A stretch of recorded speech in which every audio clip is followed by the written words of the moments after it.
B'Shem Hashem Na'aseh v'Natzliach, Shiur Torah, Bruchim Habayim. We're back here on our Torah Foundation series based on the Chovot HaLevavot. We're still in the introduction, and of course, the introduction is a life changer. Tonight's shiur is going to be for the Refuah Shlema and Hatzlacha Rabba for Ephraim ben Shulamit, Rabbanit Sarah bat Anat, Rabbanit Levana bat Sarah, Sarah bat Levana, Avi Mori David ben Esriya, Imi Morati Doris bat Jora, and all of Am Yisrael and all the righteous Noahis that continue to support, continue to sponsor, continue to learn together with us, Baruch Hashem. Anyone that wants to donate could go to our website, be'ezrathashem.org or bhtorah.org. And of course, all of you that have not tried out the AI Rabbi, or it's been some time since you tried it out, we've just released a major upgrade on the app. It's better than ever, Baruch Hashem, and you could also use it online, meaning on your desktop, with your same subscription.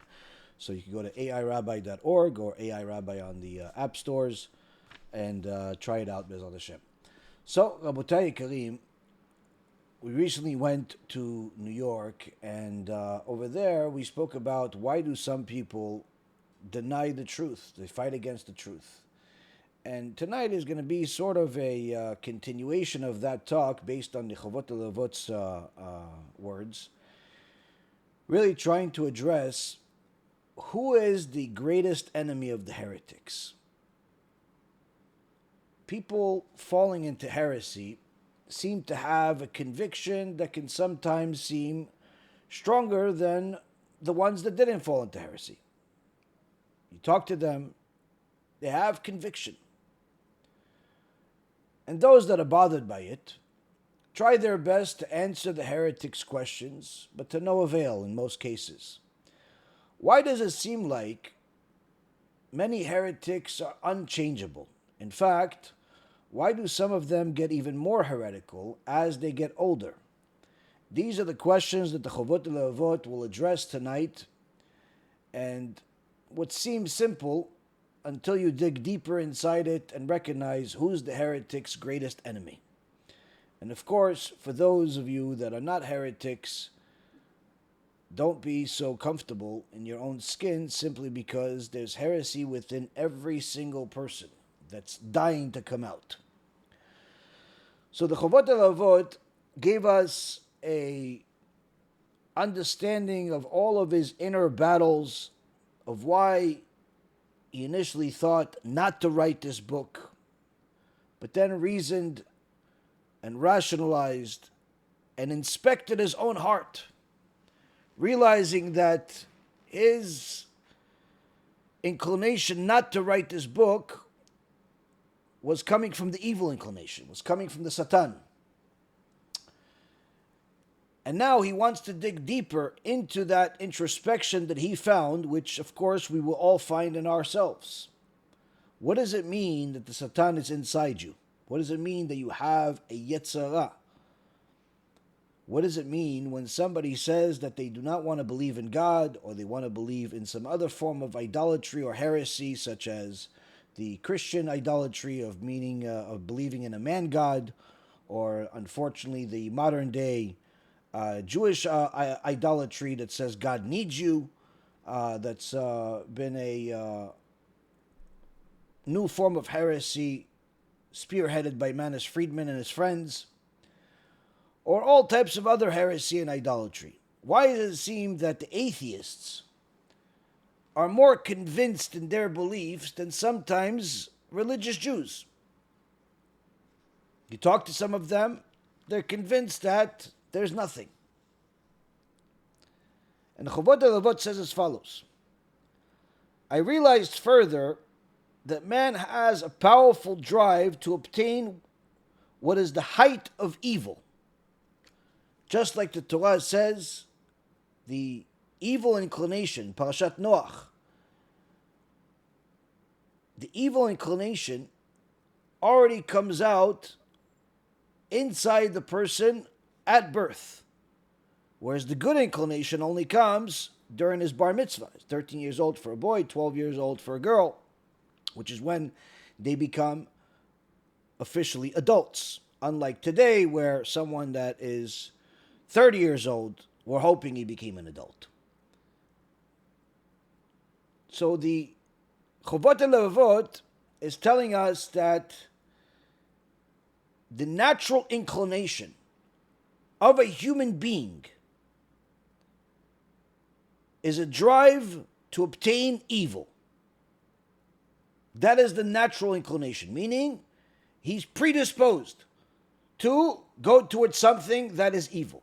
Now, evil doesn't necessarily always mean the most extreme cases, such as murder, rape, and all the other heinous crimes that are unfortunately becoming more too common in society, or all too common in society, but nonetheless, evil.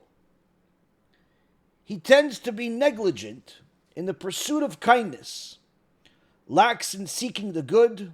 He's drawn to frivolity and amusement. This is not a new insight from the Chovot HaLevavot, just like everything else. He's getting all of this from the Torah itself. In the book of Isaiah, in chapter 22, verse 13, Isaiah speaks in the name of God about the wicked people. And he says, the wicked people say, Achol v'shato ki nachar namut. Eat and drink, for tomorrow we die. This is today called you only live once. So might as well do whatever you want. Eat and drink because tomorrow we die. Shlomo HaMelech says it in another way, where he says, give a strong drink to the miserable and wine to the embittered soul. This is in Proverbs 31, verse 6. Someone that is working really hard and does not see the blessing in what they do tend to be miserable. So they want to drink, they want to go to the bar, they want to forget about reality for a moment. So Shlomo HaMelech says the wicked people's mentality is the same thing. They say, give a strong drink to the miserable and wine to the embittered soul. But the difference is that the wicked will drink even without being bitter, even without being miserable. Why would they drink if they're not bitter and miserable? Because they want to follow frivolity, foolishness, light-minded. They want to amuse themselves, forget about reality. This has become all too common in society, where anytime people find an excuse to go have a drink, they do. Whether it's getting a new client, signing a new deal, whatever reason, they want to go and amuse themselves by getting a drink, by feeling a little tipsy, by getting an idea that reality is not reality, at least for the moment. This is the natural inclination of a human being. The problem is that if this continues after the drink, they can live a life of heresy. They can live a life of frivolity. They can live a life that they'll regret. And the Chovot HaLevavot continues and says, if a vision of lust appears to him and beckons to him, he fabricates a false rationale to follow it. He then brings support for its claims in order to strengthen its case and patch up its inconsistent reasoning, all to justify his behavior. Once a person decides that they like to follow this foolishness, they like to follow their desire, their conscience is going to tell them, yeah, but this is wrong. She's married to somebody else. Yes, but this is wrong. He's married to somebody else. Yes, but this is wrong. This is somebody else's property. Yes, this is wrong because of whatever other reason. So what does he do? What does the heretic do? What does the wicked person do to silence that conscience? They start looking for support claims. to strengthen their case. There was once a Jew that went off the derech, decided to abandon Judaism, decided to abandon the Torah, even though he grew up in the yeshiva of the Brisker Rav. And one day,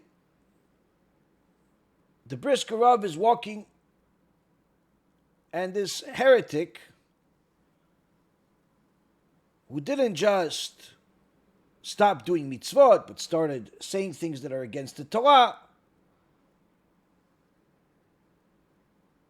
walks by him, and he sees that the Rav does not say hello to him. As the prophet Isaiah says, "En shalom Hashem amar l'reshaim." No hello, no shalom, no peace. Hashem said to the wicked. And this, of course, bothered this heretic. So he came up to the Rav and he said, "Kvod Rav, I had a lot of questions. That's why I left." And the Brisker Rav says to him, "You did not have questions. You had desire. And in order to justify your desire that you wanted to follow, you invented questions." And this is exactly the case with all heretics, no exceptions. The moment they discover that their desire is against the Torah, that you're not allowed to intermarry, that you're not allowed to eat non-kosher, that you're not allowed to steal in business, that you're not allowed to desecrate Shabbat, they decide they don't believe. Even though they believed before this desire came up. So in order to silence their conscience, they decide to invent all types of excuses. What is it like? The Maggid MiDubna said that there was once a parable. He always answered questions with parables. He said there was once a king traveling with his people, and they passed by a big field. And on the field, they saw there were many trees with targets on them. And every target had an arrow going through it on the bullseye. One bullseye after another. Every single one of these targets. And some of the trees were so close to each other, the king was amazed. How could somebody hit all of these bullseyes? I must make him the general of my army. They go, they look for the house that's on the field, and they see there's a little hut. Knocks on the door.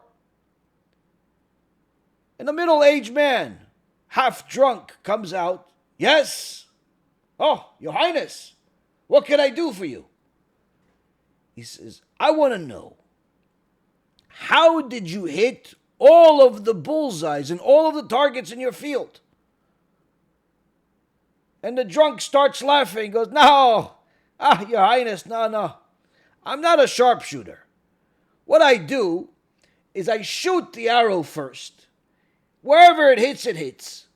And then I go with my paintbrush and I draw the target around it."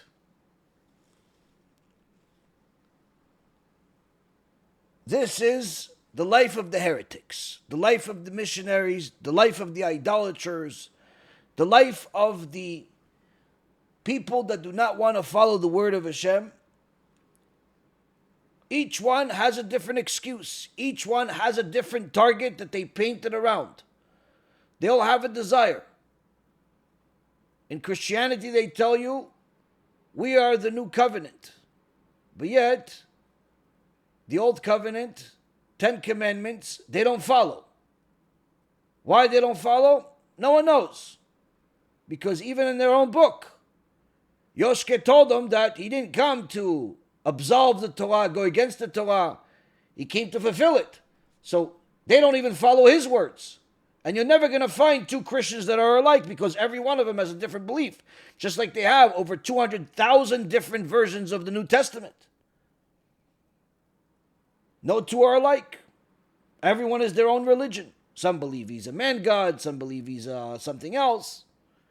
All types of confusion. Primary reason of why this is the case? Simple. Yoshke did not want to keep the mitzvot. He wanted leadership. He wanted to tell people what to do. And that's what he got. A bunch of people that also don't want to follow the Torah and the mitzvot. Don't want to fulfill what God said. They want to feel like they're their own boss. They can do whatever they want. And that's what it is. Whether it's Christianity, Catholicism, Protestantism, Lutheran, whatever it is. It's all the same thing. In so many words, absolving themselves of all of the crimes they make on a regular basis by simply pinning it on some guy that died 2,000 years ago that can't even defend himself.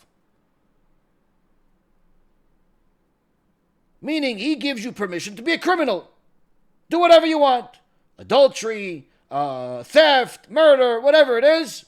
Listen, as long as you stay loyal to the guy that died and can't defend himself, you're allowed to be a criminal. You're allowed to fulfill your lust, whatever your lust may be. On the other hand, you have the atheists. The atheists claim that there is no God. But every so often, you have a discussion with them. You say, well, where did it all start? Because we all know that a line, every line, doesn't matter if it's a crooked line, a straight line, a long line, a short line, every line has a beginning point. Furthermore, we know that time elapses. Right now is a few moments later than a few moments ago. If time did not move forward, we would be living and reliving the same exact moment over and over again forever. So we know that if time elapsed, that is no different than a line that has a beginning point. Time began at some point. What was there before time? What was there at the beginning of the line? Whether you believe it's 100 million years ago, or 100 billion years ago, or 14 billion years ago is all irrelevant. Every scientist, every generation will come up with a new number that they cannot prove in any way, shape, or form. They just theorize. Why argue and spend your entire career on something that you can't prove? Simple. Because if I believe in God, then I know that He's smarter than I am. And if I know well enough that anything that I invent, I have to give instructions, then He must have given instructions. Especially when there's witnesses, millions and millions of witnesses that say He gave them instructions in public. And if I see that these instructions are against my personal preference, because it doesn't allow me to be a thief, it doesn't allow me to be an adulterer, it doesn't allow me to be a he-she, it doesn't allow me to do all of these different things that the scientist prefers. So what does the scientist say? No, there is nothing. Now, you want to believe in nothing? You want to believe you came from a monkey? No problem. Who brought the monkey into life? Where did that first cell come from? Whenever that was, regardless of when it was, whether it was 5,000 years ago, 500 billion years ago. What happened before that point? Oh, we don't know. We don't know. You do know. You just choose not to want to know. Why? Because the moment you admit that there has to be a creator of the creation, then you have to agree that the Creator gave instructions and therefore has no limitations and does not need to go through the foolish process of evolution in order to create the creation.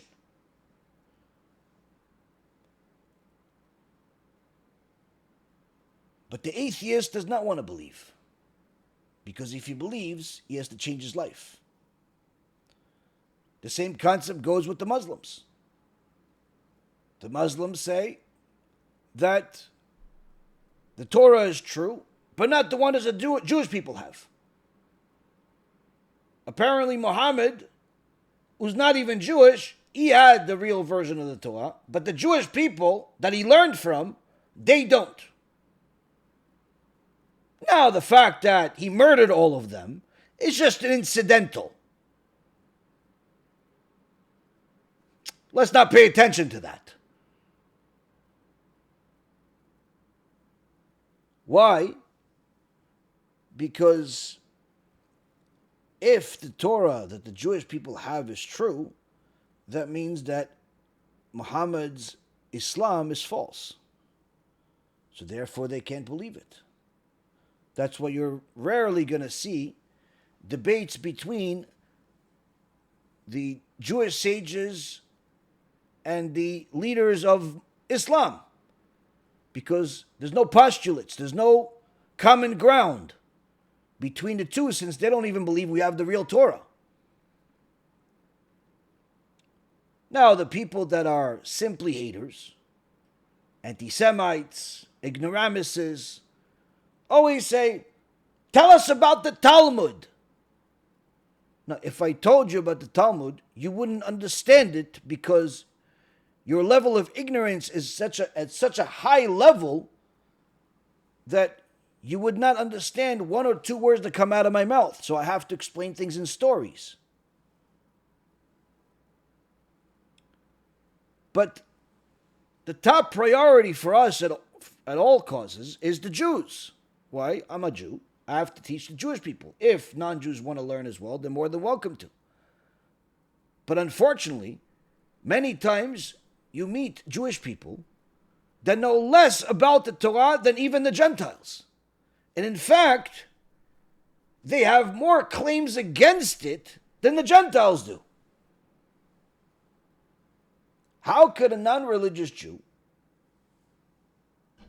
become so convinced that everything else must be true except what he's supposed to be? He'll believe in science, he'll believe in evolution, he'll believe in nothingness, he'll believe in rationalism, he'll believe in everything else except his own, why he came to this world, who he is really. Says the Chovot HaLevavot, this desire to do evil is the natural inclination of every single person, even more so to the Jew that has a bigger evil inclination, because of desires. Because the moment that they find some type of desire, some type of lust, that they know, inherently they know this is forbidden, according to the Torah. So what do? They'll look for more false truths, false facts, invented facts, and convince themselves that they're not invented. Convince themselves that the false is true and the true is false, in order to strengthen their case. And if, however, the light of truth appears to him and beckons to him, he fabricates untruths to avoid following it. He argues against it, he distorts the case, he contradicts the claims in order to tear it apart, and it's inconsistent reasoning. And it's consistent reasoning in order to part ways with it. In so many words, once he has a desire that's forbidden, he'll invent questions. But since he knows that it's all a lie, he knows that what he wants is forbidden. He knows what he wants is not good. He knows that God knows better than him. But he desires what's forbidden. So what does he do? He invents questions. And the more his desire is fulfilled, the more he cleaves to that desire, the more his conscience bothers him. So he has to convince other people with more lies, so they could follow the lie also in order to comfort himself. Because now he's not alone. When he was 20, it was okay for him to be the lone heretic. When he was 30, he figured he needs a friend. When he became 40, he decided to start giving videos and lectures about why he's a heretic and why being a heretic is the right way. By the time he's 50, he has entire courses over it. At 70, he starts a major organization with endless amount of money, exerting all of his energy just to get more heretics to join him. But he always has a primary target to get some big religious figure to join him. Meaning, he wants to convert the righteous people. He wants to convert those that are the exact opposite of him. Why? Because that will give him more justification on his wickedness. Because inherently, he knows, deep inside, he's living a lie. And you see that the more the conviction a person has in his wickedness, in his heresy, the more they try to justify their heresy by getting other people. Now this is one of the proofs that it's all inherently evil. Why is it all evil? Because according to our Torah, we have a mitzvah from God that says, Kol Yisrael Aravim ze lezeh, that all of the Jewish people are guarantors for each other. We are responsible for each other. We have to help each other get closer to HaShem. We have a reward for it if we do it. We have a punishment for it if we don't do it. Meaning, God is telling us in our Torah that we believe in that you can't just live a careless life. You can't be just a lone ranger in the middle of the island. You have to care about your fellow Jew and get him to get closer to Hashem. If you do it, you get rewarded. If you don't, you get punished. That's the belief of the Torah. So much so that there's another mitzvah that's also called Ve'afta le'recha kamocha, that you have to love your fellow Jew as much as you love yourself. Ve'afta metagil, you have to love the convert, someone that came from a different religion and now became a Jew. You have to love him even more than a natural born Jew. And on top of all of it, you have ocheach tochiach et amitecha, that you must rebuke your fellow Jew if he's going against Hashem. And if someone is doing something against Hashem, you actually have an obligation of protesting against it. You can't stay silent. So we see that out of the 613 mitzvot, there's a whole list of mitzvot that show our obligation to each other is not a suggestion, but rather a divine obligation, where there's a reward for it and there's a punishment for it. The Gemara in Masechet Shabbat says that Rabbi Elazar ben Azariah realized that he made a mistake by not rebuking his fellow neighbor because he felt bad for her that she was a Jewish widow. And he did not rebuke her for her violation of Shabbat. After he realized he made a mistake, he fasted for the rest of his life until all of his teeth turned black. Because he realized that in heaven, he was judged for her sin because he did not rebuke her that one time. Meaning that the more a person knows about what the Torah says, the more they realize they have an obligation to their fellow Jew. On the other hand, an atheist believes in nothing, according to them. But yet, you will never find an atheist that's not a missionary. Every single atheist out there always makes sure that he shares or she shares her beliefs of atheism. That's not necessarily always the case with Jews that are religious.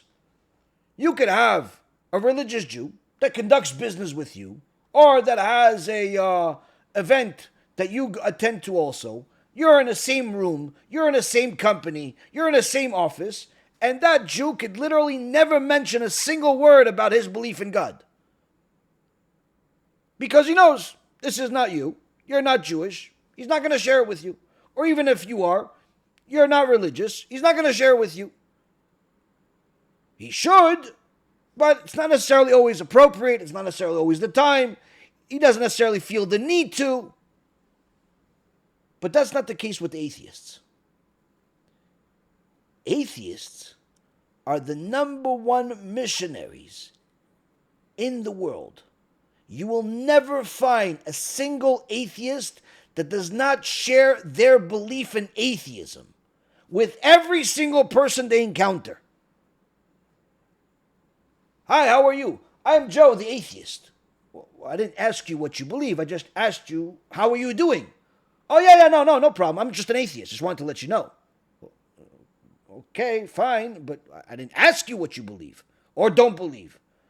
No, I just asked you. Do you want anything to eat? I mean, do you want the waiter to bring you something?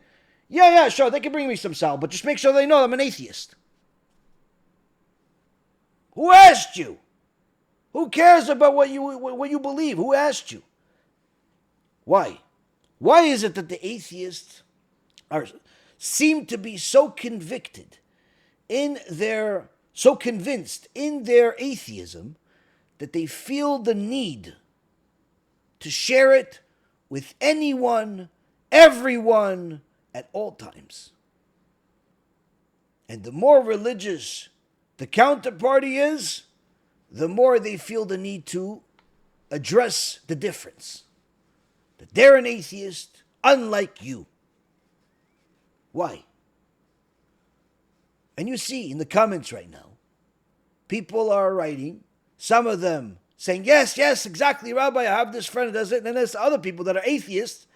What are they saying? Oh, prove to me that God exists. And look, even here, instead of paying attention or simply just going to the next video, they feel the need to stay here to share their disbelief. Why would you watch a rabbi if you don't believe in God? What are you going to learn? You don't want to learn anything. You don't want to believe in anything. So what's the point? You know what the point is? They're only here to missionize. They're here to share their beliefs. Why is it that way? Again, our Holy Torah gives us the answer. The prophet Isaiah in chapter 57, verse 20, says, Areshaim keyam nigrash. The wicked will be like the driven sea that can't rest. The more wicked a person is, the less connection they will have to HaShem. And the less connection they have to HaShem, the more they'll be driven to the point where they cannot rest. They have to share their belief. They have to share their wickedness. And what these atheists do, what these heretics do, is look for mistakes in the creation or in the words you say. Meaning they spend their entire lives, when they don't have to work, when they don't have to do things just for basic survival, looking for mistakes in the creation, looking for mistakes in some speech, looking for some mistake. That's all. They look for red flags. Now I remember when I was in the investment world, my expertise was looking for red flags. Something doesn't look right. You look at a balance sheet, you look at a corporate charter, you look at contracts, you look at different things, and you look for mistakes. Why are you looking for mistakes? Because those mistakes create investment opportunities. Either there's a mistake in a negative way, and therefore you think that the company is going to declare bankruptcy or fall or lose as a result of this mistake that's unnoticed at that point. Or vice versa, there's a mistake and there's a hidden value, there's a hidden gem within the investment that's not being recognized. So I'm all familiar with looking for red flags. The difference is, when we were looking for red flags, we were looking for red flags that exist. Meaning we were looking at something that exists and analyzing whether it's really a red flag or not, and whether this creates any inherent value or not. The wicked don't do that. They already have a conclusion. Their conclusion is, there is no God. Their conclusion is, there is no Torah. Their conclusion is, anything that's the opposite of what the Torah says. And all they're looking for is something that will support their case.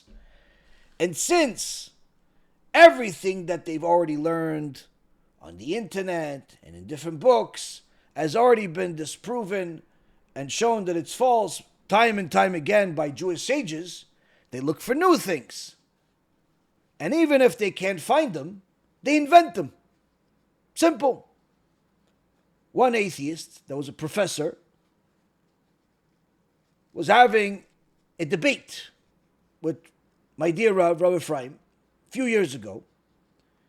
And the only reason why Rabbi Ephraim even engaged this discussion, it was a private discussion over a period of a week, was because this professor says that his main goal with every student in his class that's religious is to get them to not be religious anymore. To get them to abandon God. So Rabbi Ephraim figured that if he could change this guy, he could stop the damage that he's causing. Anyway, over the week, every question was answered, every doubt was addressed, and then the guy started grasping at straws. And he said, well, if you're saying that God created the world and everything is perfect, we found an imperfection. There's a blue whale, and the blue whale has a tiny little fin that has no purpose. So you see, there's a mistake in the creation. After a quick search, Rabbi Ephraim said, what are you talking about? You being a professor and this being your field, you should know this better than I do. And I was able to find the information faster, that the scientific world itself actually discovered that this little small fin has a lot of uses and benefits to the whale. Oh yeah, you're right. Wait, so you knew this? You were just hoping I didn't know. You were just looking not for truth, but to win. To win. The same thing they said about the appendix. Oh, the appendix of a human being has no use, but in reality we've discovered that it has many uses and benefits to the body. So why do the atheists continue to bring up these false truths? Simple. They're looking not for truth. They're looking to win. They're looking to win the debate. They're looking for something that's going to strengthen their false belief because their conscience is killing them. Because they realize as they get older, they're getting closer to discovering who HaShem really is, face to face. As they get older, if the rabbi's words were right, and it is a heaven for the righteous and a Gehenom for the wicked, they know they're going to Gehenom. They know that they're going to suffer tremendously without an end in sight. So what do? They figured, let me take some people down with me. Let me bring some more and show as if I have an argument to stand on.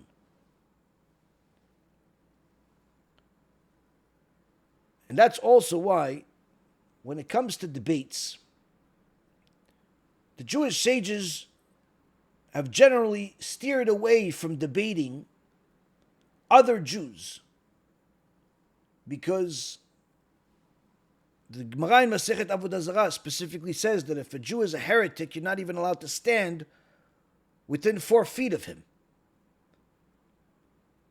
There is a permission to debate the Gentiles if there's an absolute necessity to do so, such as a life risk or something like that, but not another Jew. Why not another Jew? Because the typical Gentile that has different beliefs before that debate will still accept truth from the Jew that can prove his truth. Whereas the Jew that's a heretic, since his heresy stems from lust and not from rationale, from desire and not from a real truth, he will only mock your truth because he doesn't care about the truth. There were exceptions in history where one Jew debated another. For example, the debate in Barcelona between the Ramban, Nachmanides, and the church. His opponent was a Jew who was representing the church. And the only reason why the Ramban was able and allowed to do so was simply because life was on the line. Otherwise, he would never talk to this Rasha. Because the Gemara in Masechet Pesachim clarifies to us that if he's a Jewish heretic, he's not a heretic because he has found a different truth. He's a heretic because he found a desire, he found a lust that the Torah says is forbidden.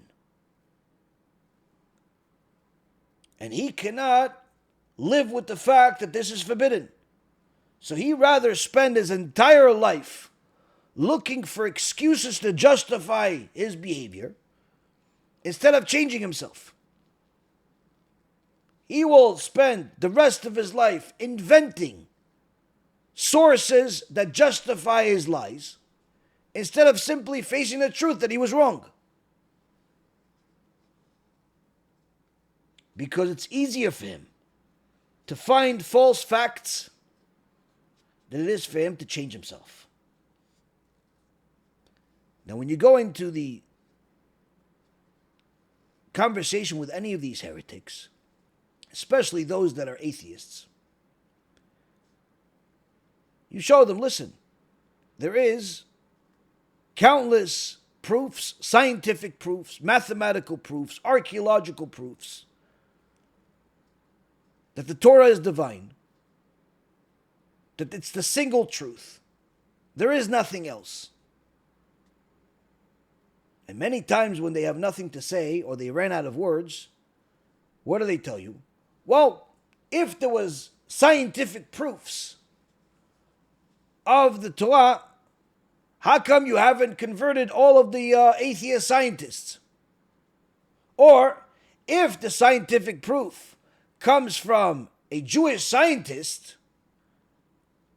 then he must be biased. Now this, of course, sounds like it has legs to it until you dissect it. They say that if the Torah had scientific proof, then all of the scientists would convert. All of the scientists would become religious Jews.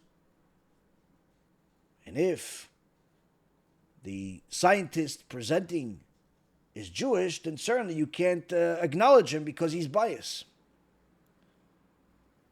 How could this argument, these two arguments, fall on their face?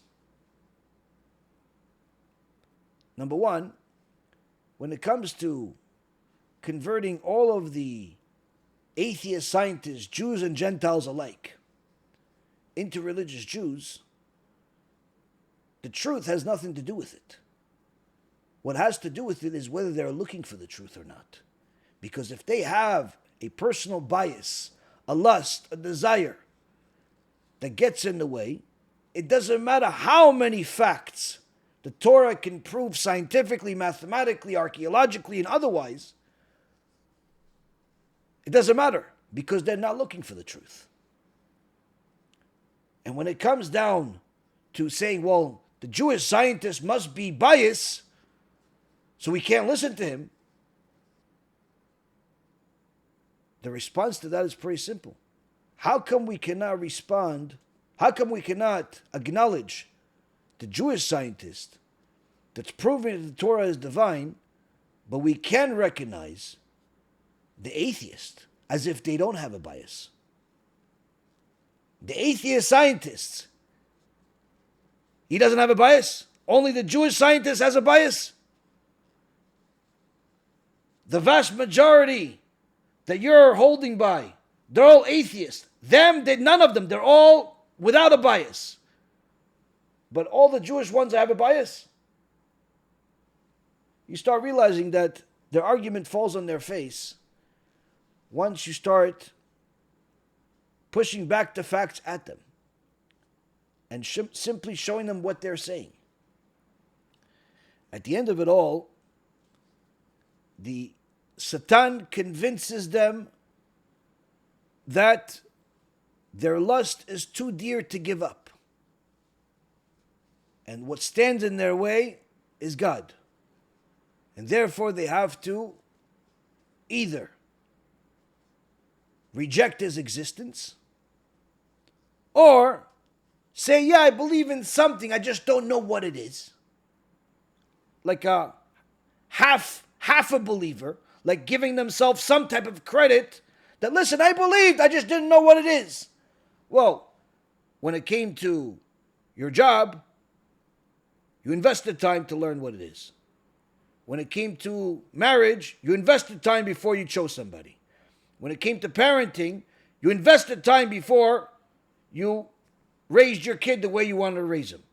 When it came to your hobbies, you invested time as you fell deeper and deeper into the hobby world. Everything else you invested time in. But God that created the world and gives you breath and gives you air and gives you everything, that, not so much. That argument of, I believe in something, I just don't know what it is, it's not going to hold up. Why? You're in this world for a certain amount of time. How did you spend so much time on everything else except the purpose? How did you invest so much time on everything else except the purpose? The truth is, Rabotai, says the Chovot HaLevavot, every man has an enemy within him.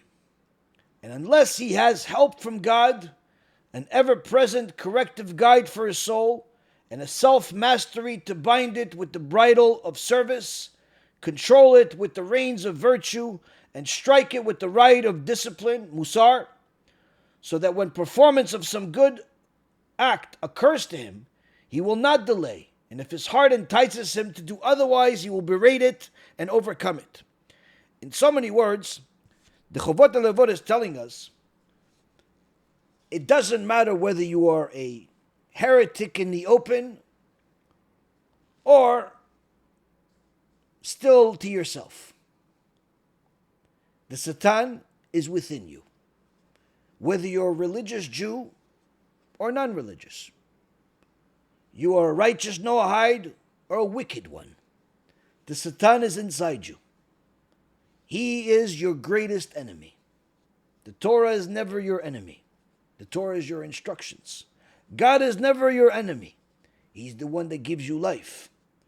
Your enemy is within you, constantly trying to convince you to distance yourself away from HaShem more and more so he could completely destroy you. In fact, the Gemara says that HaShem showed kindness and mercy to the creation because the ultimate evil that he instilled into the Satan makes the Satan want to kill every person worse than the way you slaughter a cow. Meaning that according to the Satan, if he had his way, his evil is so great that he would literally make every single person blow up, no matter what the cause of death was. Whether the guy fell down the stairs, or the guy got sick, or the guy got old, or whatever the case is, he literally wants every person to explode and be the most massive, heinous death out there. And the only reason why it doesn't happen on a regular basis is because of Hashem's mercy not allowing the Satan to do so. What we saw ISIS do is nothing in comparison to what the Satan wants to do. Now, for those of you that have heard some of my past lectures talking about some of the supernatural things that Rabbi Yehuda unveiled to the world in his book called Ruchot Mesaprot. In one of his conversations with the other side through a dibuk. Dibuk is when one soul that has left the world of a wicked person enters a living human being that made a mistake, made a sin of some kind, and therefore gets punished in this way. And Rabbi Yehuda, who was the Talmid of the Ben Ish Chai, he would speak to them in order to convince them to leave or force them to leave. But in his book called Ruchot Mesaprot, he had a conversation not just with the soul itself, the dibuk, but also with the destructive angels that were in charge of tormenting that soul. And he started asking them questions. The dialogue is beyond anything I could cover here. But in so many words, they tell him what they do. They tell him their life. They tell him that there is only one female. Everyone gets married to her. There's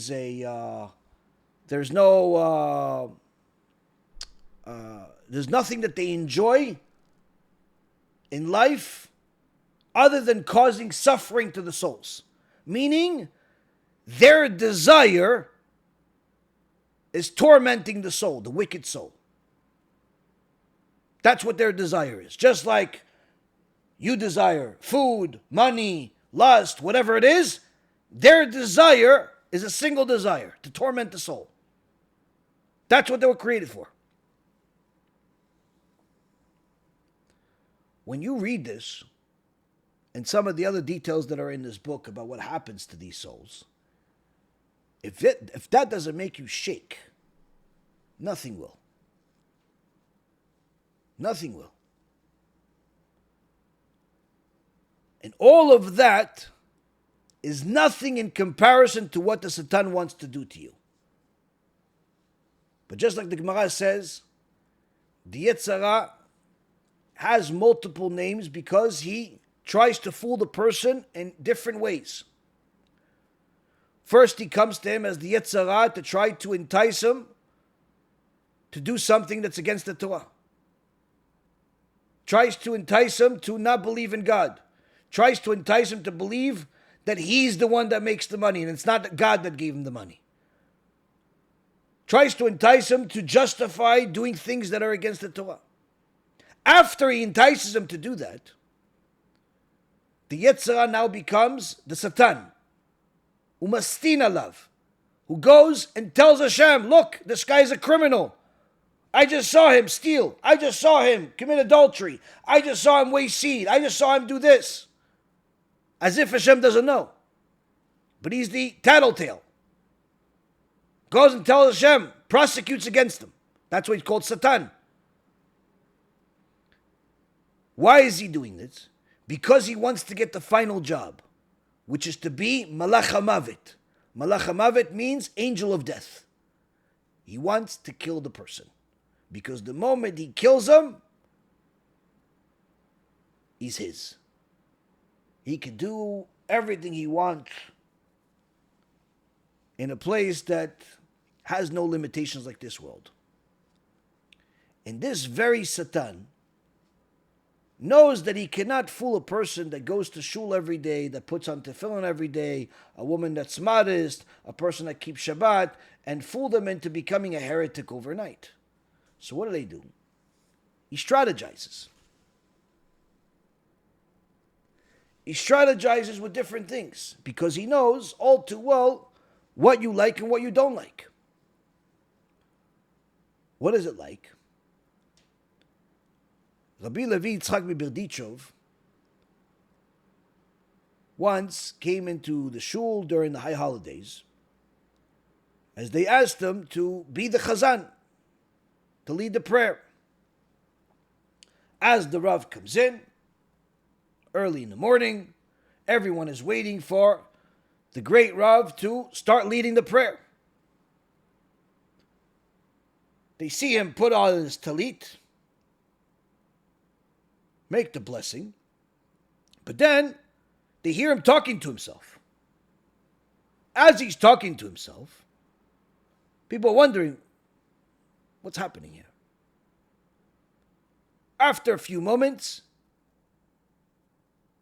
takes off his talit and sits down. So the congregants came up to the Rav and said, Kvod Rav, why aren't you leading the prayer? He said, you're never going to believe it.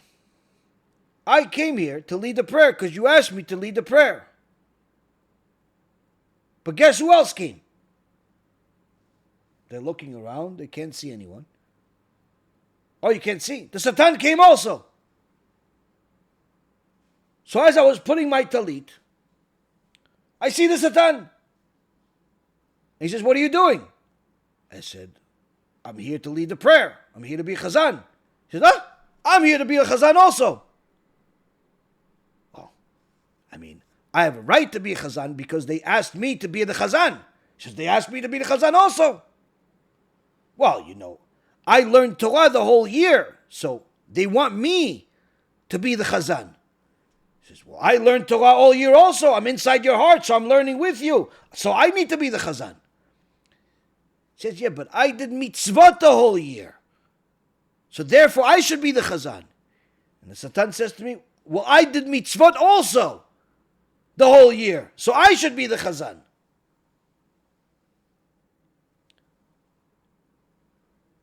And after I argued with him back and forth, I told him, okay, well, if they asked you to be a chazan, and you're the one that learned Torah the whole year, and you're the one that did mitzvot the whole year, and you're the holy one, and you're the one that everyone appreciates, okay, then you be the chazan then, I'll just sit down. Here the Rav was teaching his community great lesson of Musar. No matter how religious you are or think you are, the Satan is inside you, waiting for you to give it an opportunity to destroy you. Sometimes a person is already mostly destroyed because they have fallen for the trap of the Satan and they've abandoned God. They have fallen for idolatry. They have fallen for heresy. They have fallen for something that's against God on a regular basis, to the point where they cause other people to sin even. And of course, those people, one after another, have the same common excuse, which is they cannot live without their lust. And therefore, justifying their lust requires them to distance themselves from God. And all they're looking for is supporters of them living that lifestyle. On the other hand, a person that wants to be close to HaShem, that prays each day, that gives tzedakah, that learns Torah, should not feel overwhelmingly comfortable. Why? The Satan is also inside you. In fact, the Satan will work harder on you than he will on the heretic, because the heretic already brought himself to such a point where his heresy, his wickedness is on autopilot. The Satan doesn't even have to help him anymore do evil. He has accustomed himself to evil. But the person that is doing the will of HaShem, that is following the mitzvot, has to be even more concerned, because the Satan is looking for every single opportunity to take over. And this means it's not once a week or even once a day. It's every single second. This is the reason why the Chovot HaLevavot says that unless he has help from God, an ever-present corrective guide for his soul, and a self-mastery to bind it with the bridle of service, he has no chance. And that's exactly what the Gemara says, that if not for the help of HaShem, none of us would have a chance. Because the Satan is not looking to turn you into an idol worshiper in 2 seconds. He's just looking for you to say Lashon Hara once. And therefore, once you say it once, and nothing bad happens, you'll say it again. And as the Gemara in Masechet Yoma says, after a person makes the same sin twice and doesn't see himself get punished, he thinks it's allowed. The Satan is not going to make you become a heretic against scholars, against rabbis, against the truth. No.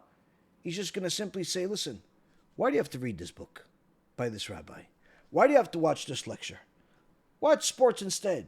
Go cook, a extra meal for tomorrow or for the next day. Cook for the whole week ahead of time instead of watching the lecture. Why do this? Why do that? So he tries to create a distance between you and the truth. He tries to give you reasons of why you're too busy to listen to the truth. He tries to give you reasons of why this is not for you.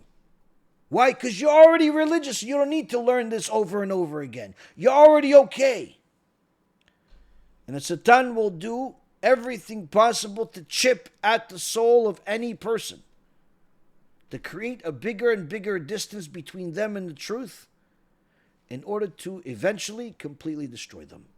He'll even empower a person that's inherently a heretic to pass tests, to do all types of things that are not possible for most people, just because he knows that once that person gets a leadership position, he can destroy a bunch of people at once.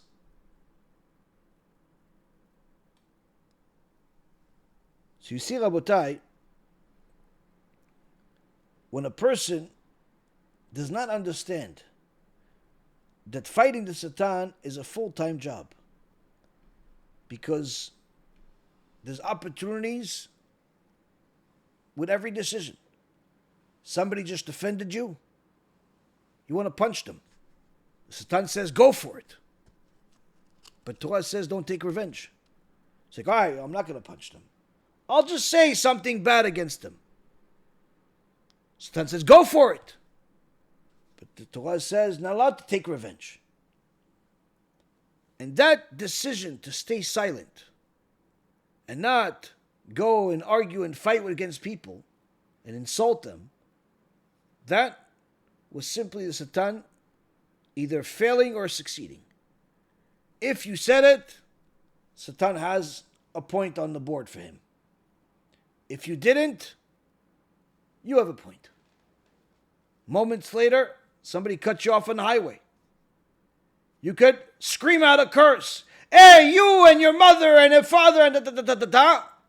Because that's what you feel inside, because the Satan is burning inside you, wanting you to say all these things. You want to curse every generation that's responsible for him. But Torah says no. If you do it, Satan has a point. That point is much more than just a point.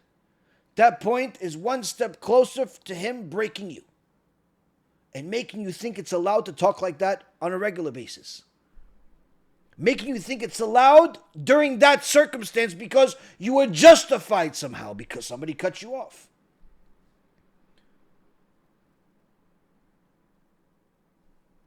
There's an event, you see somebody you know, but she doesn't look at you. You're offended. How could she not look at me? Just 2 weeks ago, we had lunch together. I invited her to my house. I don't understand. You're offended. Now all of a sudden, you want to respond. You want to say something. You want to send a message. You want to acknowledge the fact that they did not acknowledge you. You do. Satan gets a check mark. Why? Because now you're one step closer to saying Lashon Hara. You're one step closer to inventing all types of gossip. You're one step closer to thinking it's allowed because somebody did not acknowledge you. Rosh Kollel, Rav Shlomo Sharvit Shichyeh, spent Shabbat in Tveria, and he was with Rav Kook. Rav Kook from Tveria said an extraordinary insight during Suda Shlishit, where he said, the person that gets offended by somebody else will also get punished. Now, of course, the person that offended them will get punished because it's obviously forbidden. But even the one that's offended will be punished for being offended. Why? He says, because the only reason why he's offended, the only reason she's offended is because of her ego. Who are you that somebody would talk to you that way? You think you're too much. You think you're more than what you are. But he says the righteous people, they tried to emulate Moshe Rabbeinu, ve'anachnu ma, we are nothing. So the more you there is, the more me there is, the more you will be offended by everything and anything that does not fit your description of good. And therefore that ego that was not removed has to be removed at some point or another. Has to be cleaned off, either in this world or the next. Sometimes the punishment is simply an embarrassment in this world. Sometimes the punishment is a little bit more than just embarrassment in the next world, depending on when a person chooses to fix himself. So you see from here, this is obviously a very elevated level where the average person does not even think that way. The average person doesn't think that, wait, I was offended and I'll be punished for being offended? We're lucky if we could just stop offending people. If people just stop offending people on a regular basis, that would already be an achievement for our generation. But the point here is that those that cleave to Hashem knows what the omek adin is, the depth of judgment is. And what they're teaching us is that the Satan will look in every way possible to create a distance between you and Hashem. Sometimes the Satan will come in a way that you expect him. Sometimes the Satan will come in a way that's completely unexpected. And if you're not conscious of the fact that the Satan is just like a Kozak trying to chop your head off, then guess what? He already did. And that's what the Kotzker Rebbe said to one of his students. You have to imagine that the Satan is standing over you like the Cossacks, looking to chop off your head. And if you can't bring yourself to imagine that, then guess what? He already did. He already did. You already lost the battle. If you think that you're safe from the Satan, that's because you already lost the battle. You don't realize he took over. So this, Rabotai Karim, is the introspection that the Chovot HaLevavot did for himself, and thereby we are learning and benefiting from it. Each and every single one of us has work cut out for us. Each and every one of us has our own difficulties we have to overcome. Sometimes it's a laziness when it comes to learning. Sometimes it's a laziness when it comes to waking up in the morning and going to shul. Sometimes it's a stinginess when it comes to giving tzedakah. Sometimes it's being hot-tempered and losing your temper right away. The minute somebody says something that you don't like. Sometimes it's looking at something that you know you shouldn't. Sometimes it's touching something that you know you shouldn't. Sometimes it's talking to someone that you know you shouldn't. All of those things, in of themselves, seem minor. But each one of them is just one stepping stone that Satan is looking for to create a bigger distance between you and Hashem. The more of these add up, the more the shock will be when you wake up one day and realize you don't even recognize yourself. Your connection to Hashem that you had a year ago, 2 years ago, is like a different person than where you are right now. You can't find yourself. You don't know how come, what happened to me. And anytime somebody asks me, what can I do to elevate myself back to where I was in the past, 4 months ago, a year ago, 4 years ago, whenever it was?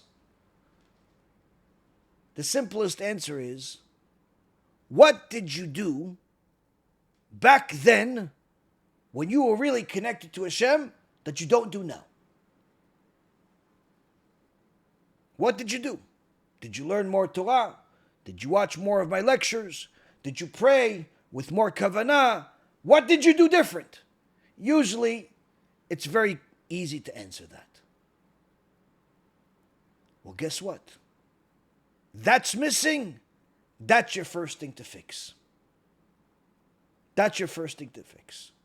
If you used to watch my lectures every single day back then, and now you only watch them once in a while, fix that. Go back to every day again. If you used to pray 20 minutes, a half hour, an hour each time, and now you only pray 5 minutes, guess what? Fix that. If you used to give tzedakah, you give maaser back then, and now you stopped, guess what? Go back to that. Yeah, but Rabbi, I have less money now. Nobody asked you about the quantity of money. It's all about the effort. The effort you put in, the percentage is much more significant than the number. If you give maaser, it's much more important of giving maaser, even if you only made $100, than giving 0.1%, and it ends up being $1 million. Why? Because Hashem is looking for effort. Quality over quantity.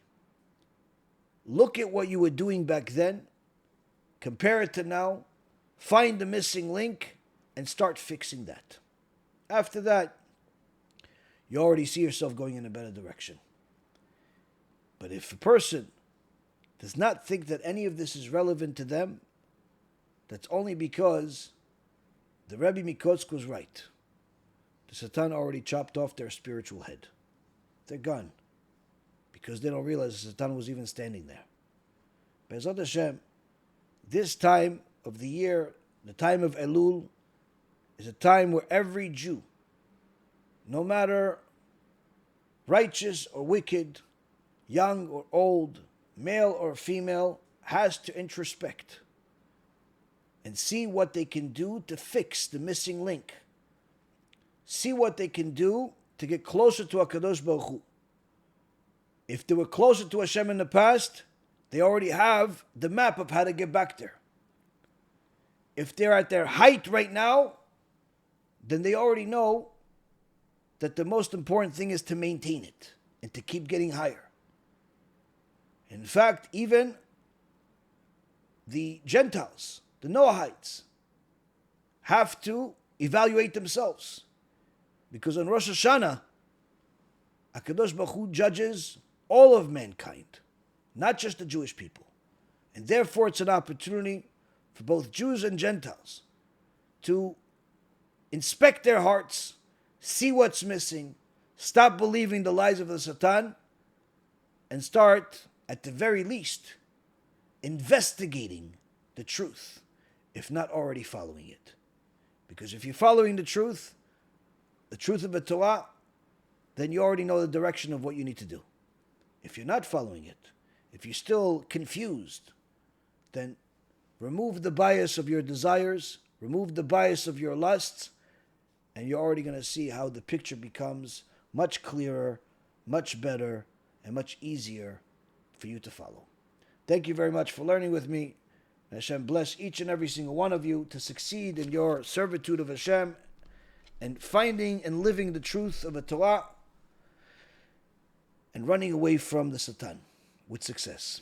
Anyone that has any desire to partner with us, wants to donate, you can donate on our website, bezrathashem.org or bhtorah.org. And if you don't know what that is, you could send a private message and we'll give you the website. But either way, Rabotai Kareem, This is the time to do it. This is the time to do it. Call to B'chol v'Yeshuot. B'ezrat Hashem, we'll learn again later this week. This is not an award. It's much more than that. What is it? It's the Candid Platinum Seal of Transparency. There are 1.8 million nonprofits in the United States. Less than 1% of them are recognized at the highest tier of financial program transparency of Platinum. Baruch Hashem, for the third year in a row, B'ezrat Hashem is one of them. What is it? This Candid Platinum Seal of Transparency is where an organization publishes publicly not just its financials and governance, but verified program outcomes, numbers that have to be reproven every single year. Most nonprofits our size don't even apply. The documentation is demanding, the accountability is uncomfortable, but we pursue it because you deserve to know exactly what your support is doing. What did your support do in the year 2025? Here's what your support did this past year. And it was verified by Candid. 238,000 Jewish individuals were fed or financially assisted. Over 15,000 Torah lectures and 500 Torah films were produced and distributed across 23 channels and 15 languages. 280,000 free Sfarim by Rabbi Kachlon and myself were distributed worldwide for free, up from 150,000 the year before. 2.3 million outreach materials were given out free of charge, like the Asher Yatzar and USBs, CDs. All of this, Baruch Hashem, was funded almost entirely by individual donors, just like yourself. No foundation grants, just people like you who watched our videos, got inspired, and decided to do something with us. Why do we pursue this? In Judaism, we say that a person is judged not by what they do once, but what they do consistently. Earning platinum once shows that you can prepare a good report. Earning it 3 years in a row proves it's how we actually operate. When you give B'ezrat Hashem your donations, you're not just trusting us. You're trusting a system that's been audited, verified, and made public 3 times over. And your trust is something that we hold very dear. We don't take it lightly. One of the most amazing things we have now is the kiruvstore.org, where people can order free books and other materials. But in addition to that, we also have real-time numbers of what we've done.